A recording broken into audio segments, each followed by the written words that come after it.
We have one here from Chris Williamson. Is feminism hurting women? What do you think are the trade-offs that feminism is making at the moment? Because what is it?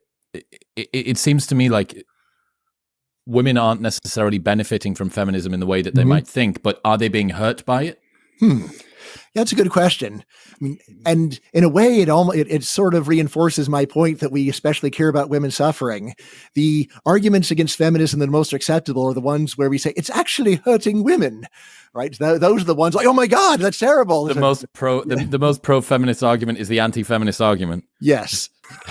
In terms of what's going on, so I think at the individual level, the main issue is just promoting negative attitudes of antipathy and self-pity. What I tell my daughter is it is just not true that men in general are out to get you or won't like you. My advice is if you want to do well in the world, go and make as many friends as you can, especially friends with people that are in a position to go and help you. Right? And the way that you make friends is by being friendly to them and having a positive and constructive attitude. So, and I say antipathy gets in the way of that. Antipathy just makes your default, oh, this person is going to treat me badly. This person is going to be unreasonable or unfair. So there's that. And then same thing with the self-pity.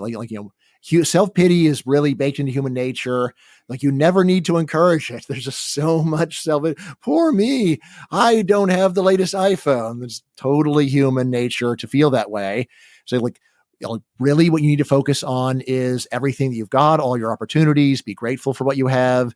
And this is the attitude of a person that is going to be successful. So those are the main issues in terms of the individual woman. I'd say that there's this other big effect of just mistreating men, right? Which again is not like I said, mistreating men. Well, who cares about them? That's the attitude that I'm saying is a terrible attitude. It's bad to be unjust to men. You should not be unjust to anyone. The fact they're men doesn't mean that it's okay and that whatever happens to them, too bad. This is the payback for 2,000 years of them mistreating us. It's well, was that true either? So there's that. In terms of sort of collective harm, there is a lot of work on things like discrimination law saying that if people are worried that you're going to sue them, this is a reason for them to not hire you in the first place. I think that there's definitely something going on there, and it's something to consider. In terms of whether sex discrimination law in general benefits women, though, on balance, it still might, but it's a benefit that is based upon a deep injustice. Wow. Okay. Yeah. So the widespread litigious nature of women, especially being super vigilant for potential mistreatment in the workplace, could cause some employers to look at a woman and think, oh, she looks like she's got a good solicitor. Let's not hire her in case something occurs down the line. Yeah, I mean, I know. So probably one of the best examples where I think it is true that women were hurt by Me Too specifically is there's a couple papers showing that mentorship crashed after Me Too.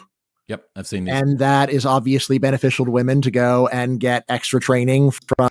Yeah, and the Pence rule.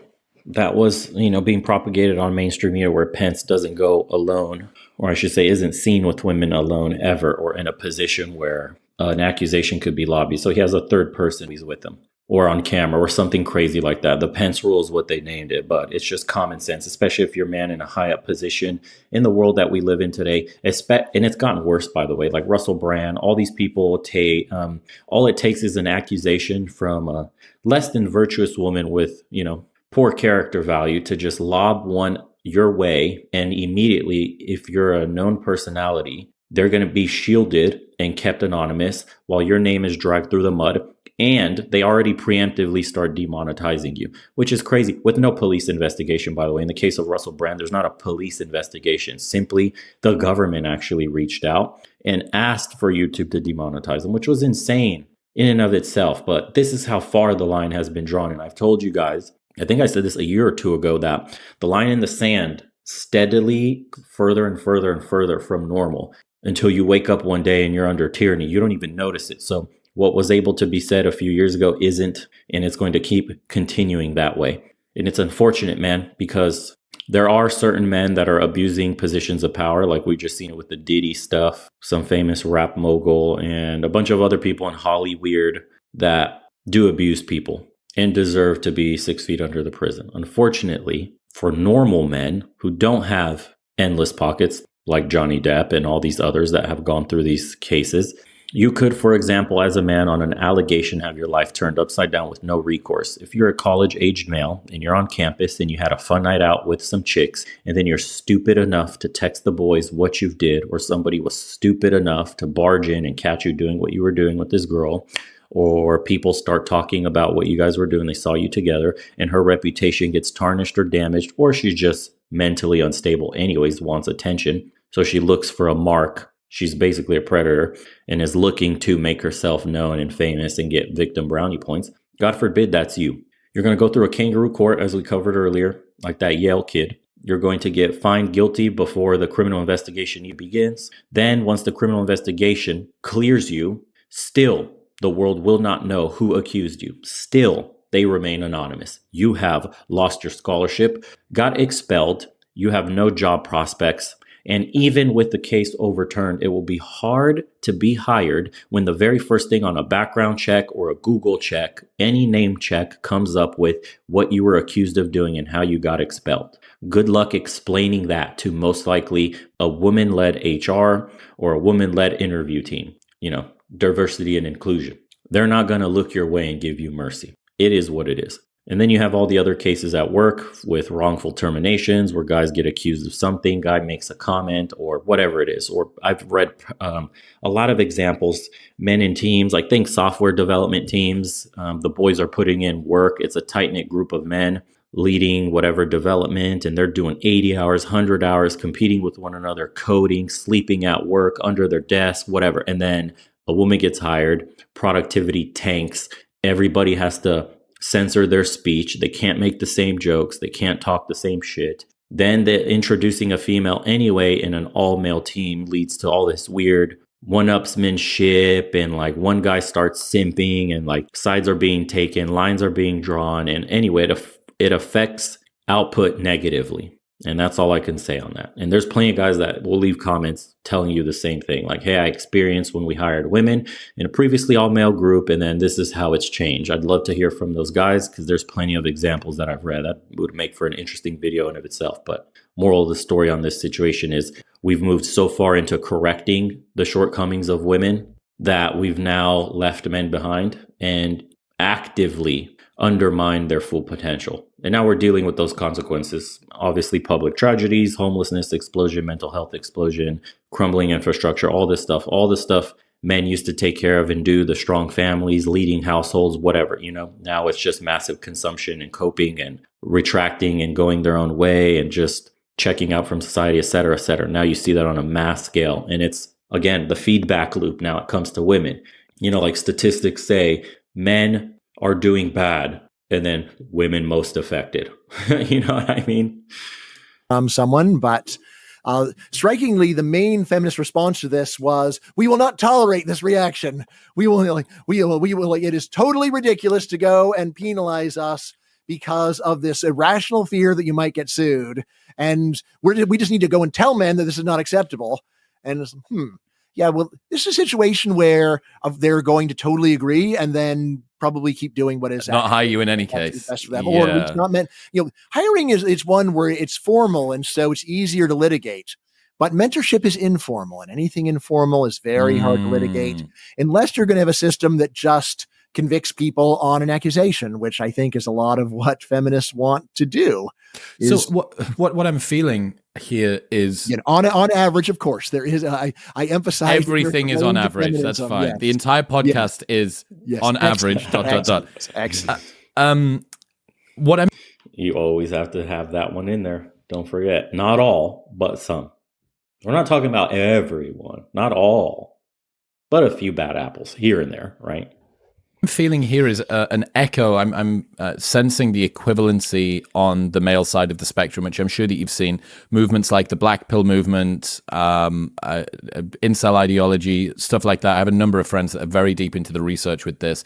And I do think that there's way less misogyny in these groups than you might think. The actual most misogynistic men are the ultra high-performing chads, not the ones that are the sort of forgotten Monster Energy marinated incels. But there is an awful lot of self-pity. There is an awful lot of antipathy within these groups toward the opposite sex.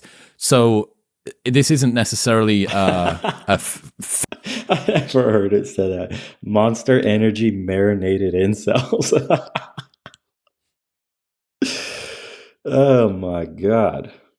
feminist quirk. This is a natural human response that can then be kind of perpetuated and spun up once you get into a group that has an outgroup. Mm-hmm. Yes, absolutely. So I have been actually doing compare and contrast, reading the Incel Wiki, and then I think the Fem Geek Wiki. There's a lot of similarity between them. I mean, I've noticed that in arguing with feminists, they often say, Brian, you're just repeating incel talking points.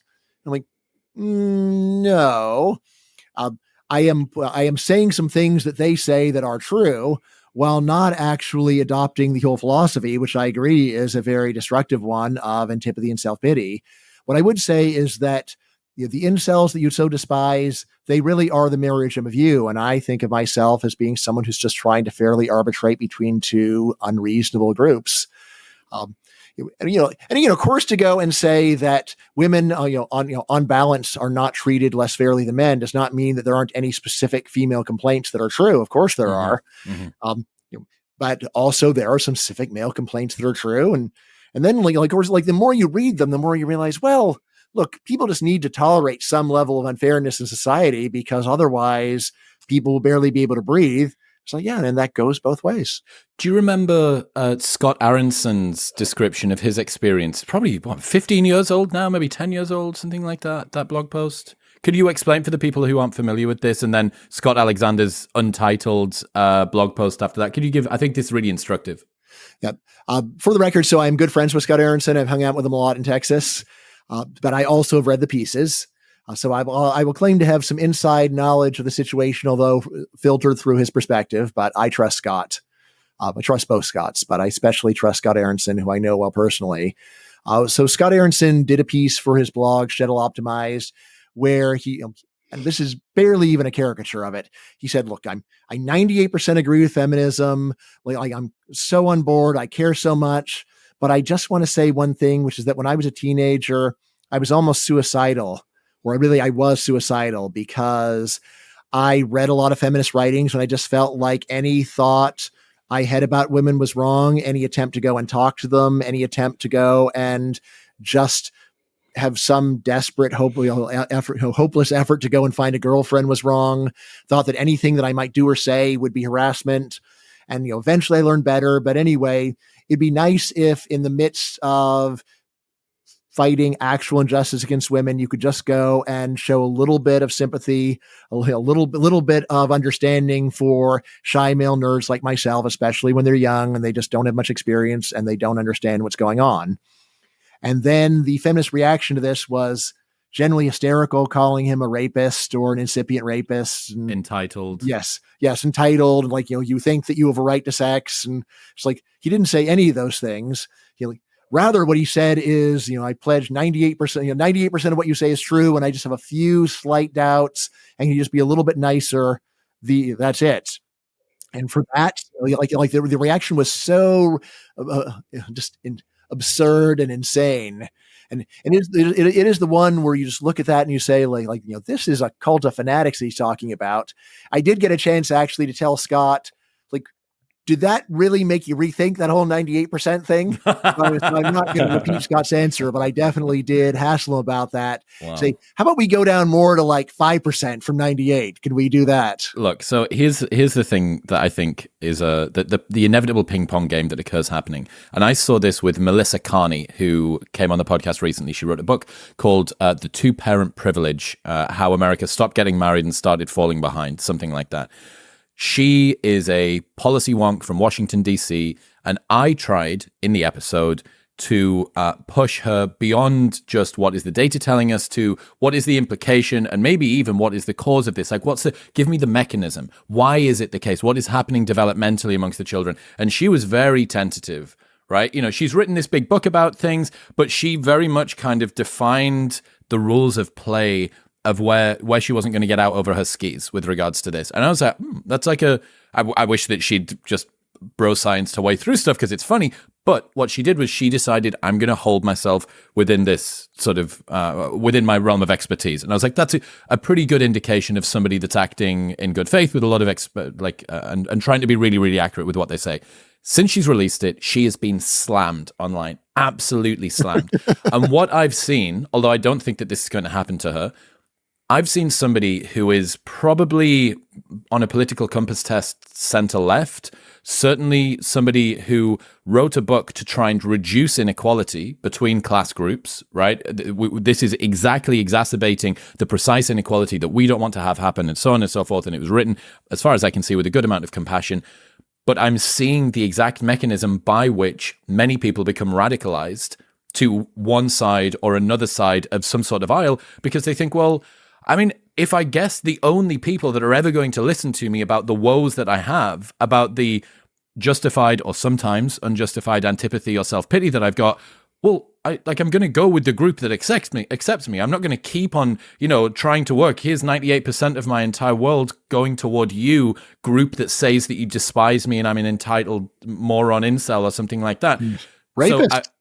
Rapist. So I'm a rapist for a rapist in his heart, just like straight out of the New Testament.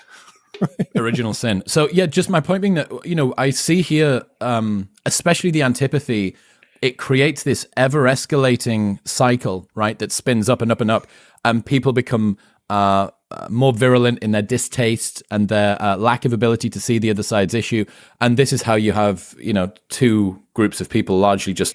I've noticed it too in the comment section and just in general, the manosphere, the content that's being put out and the people that are engaging. It's gotten far more radical than it used to be just a few years ago when you're calling people at face value their double standards or delusions and correcting them with, nonsensical, pragmatic approaches. Now, I've seen crazy shit out of the manosphere, like flat earth debates. Conversations devolved into yelling, into dunking, into 10-second clip farming, into non-productive conversations just for clicks, money, views. And I guess that happens with every single movement or anything that catches the mainstream or becomes popular, it gets hijacked, and then the core message gets diluted. And then you have something akin to becoming mainstream. And then by then, once something becomes mainstream, it turns to shit. Everything that made it great gets watered down and it turns to absolute dog shit. So I think we're entering in that phase of the red pill where most of the content is just shit. Very low effort, non-productive conversations where people are screaming down each other's throats, not hearing one another, not offering solutions for the problems that we're dealing with today. And in the comment section, you'll see things like men calling for women's voting rights to be taken away because some creator said it out loud, who's absolutely a fucking moron, who's never even been in a relationship herself, is super awkward. And the antithesis of what the red pill is, you're supposed to take advice from men about women because men catch women. Women don't know how to catch women. And yet these guys, by the millions, are listening to a woman on how they should deal with women. Okay, that in of itself is weird, but fine. We have a lot of lost souls here, tons of simps that tune in and are completely clueless, and that's fine, dude. Get your money, queen. But the fact that the message has devolved so much into talking about, evolutionary theory, dating strategies for the sexes, power dynamics in relationships, psychological trauma and its effects on people's bonding and long-term prospects, and all these more nuanced topics, down to women shouldn't vote and all women are this and all men are this and decentering this. And it's gotten into fanatical fairy tale thinking too of my perfect one, or if he's an Aquarius, it's this, magical beliefs are starting to reign supreme today. It's just the de-evolution of the topic at hand, which is why I don't see this getting better in the States, because the radicalization he brings up, this conversation becoming so baseline and primitive, makes it easier to digest for everybody at all IQ levels, which is why it does well in the mainstream. But it then just pushes people further into their entrenched positions, and nobody's going to come to the middle and meet for anything. Because if you were to go to the other side of the aisle on women's only content and all these boss babe podcasts and whatever else that women consume, their message is equally becoming as radicalized. Like there's this one podcast clip where this chick says all men are good for is dying in wars, and just crazy shit like that. Like COVID couldn't do a number on men fast enough. All men should this and that. regards to COVID. We want to say that stuff out loud just in case. But that side of the aisle has been extremely radicalized as well. So even if you brought people to the table to have a conversation, you couldn't. And that's really a sad thing to see, because it takes conversation to mend all the issues we have in society today, culturally speaking, relationships, marriage, children, all that. And for that very reason, because it seems to be so far gone, I recommend removing yourself from the toxicity, taking your boat, your lure, all your gear, and going overseas and trying there. And it doesn't matter where you go overseas, because anything is better than here. I'm telling you guys, it will be a culture shock of the highest degree in the most positive manner you could ever imagine.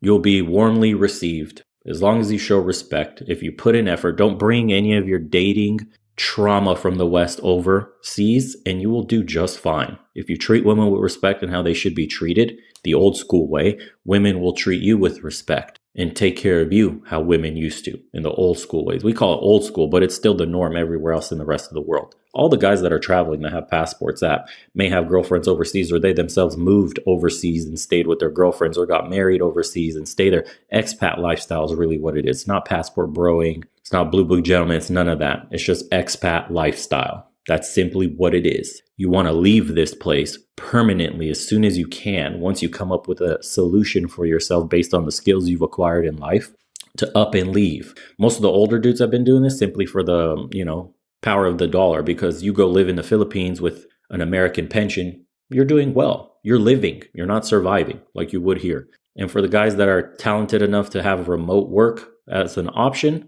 they're doing the whole digital nomad lifestyle, expatting it up everywhere else, and they're reaping all the benefits. Seeing it firsthand myself, that's the only recommendation I can make to you guys, because it's worth it. I don't think the investment you need to put in the West in terms of finding a deprogrammed woman that doesn't believe in the empowerment message, that wants a traditional lifestyle, that wants to work with her man, not just be submissive, not just submit to authority, but understand what advantages she'll reap from teamwork, from supporting her man, for building up the family dreams, for turning a house into a home, for doing all the things that she should have been doing in order to secure herself the best outcome in life. You don't want to end up a TikTok cat lady, a TikTok 40-plus-year-old crying about no man wanting to stay with you longer than the pump and dump. You don't want to end up being one of these lonely. Unfortunately, like I said, that investment is too much for the returns. It's like playing the lottery, man. It's like getting a scratch-off ticket. Why would you bother? You're guaranteed to lose money. And one time you win and get a halfway decent one, the win sucks. The win's not the $1 million jackpot. You just get a little scrap here and there that gets you just another ticket. And then you'll find yourself wasting all this money over the years and you've never won anything. That's what it is. Or you can go overseas and just hit jackpot after jackpot after jackpot. Every single one you open up seems like it's a goddamn jackpot. That's what it feels like. And that's what I mean when I say shocking culture difference. You're used to accepting losses. You're used to getting the bare minimum. You go overseas, you start hitting jackpots. I'm not the only one that's telling you this. This isn't something that's made up. You can see it in the comment. You can see it in all the videos. You can see why that movement, why the ideology, why the lifestyle has exploded. Because it's almost every single dude going overseas is experiencing this. And they're so shocked they have to share it. And when they do, they're getting massive blowback for simply speaking truth, their own truthful experiences. Imagine that. Hey, guys, I went overseas to this country. The women are incredible. The food's incredible. It's so cheap here. I'm never coming back to the States. Here's the issues I dealt with dating American women. And that triggers a whole side of the aisle. They'll call them a dusty. They'll call them all these names. They'll try to label the dude a misogynist, a predator. He's using women in those countries, yada, yada. They make all the coping and the excuses they can.